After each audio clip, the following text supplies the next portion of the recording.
জাতিসংঘের সাধারণ পরিষদের ৮০তম অধিবেশনে যোগ দিতে যুক্তরাষ্ট্রের পথে রয়েছেন প্রধান উপদেষ্টা ডক্টর মোহাম্মদ ইউনূস। সফরসূচি অনুযায়ী অধ্যাপক মোহাম্মদ ইউনূসের আজই নিউ ইয়র্কে পৌঁছাবেন এবং ২৬ সেপ্টেম্বর সাধারণ পরিষদের অধিবেশনে ভাষণ দেবেন।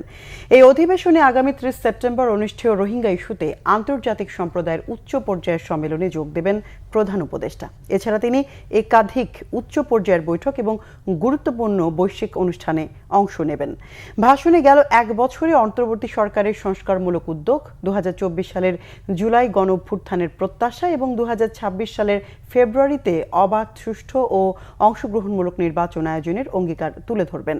প্রধান উপদেষ্টা ও তার সফর সঙ্গীদের বহনকারী এমিরেটস এয়ারলাইন্সের একটি বাণিজ্যিক ফ্লাইট রাত ১টা ৪০ হজরত শাহজালাল আন্তর্জাতিক বিমানবন্দর ছেড়ে যায়।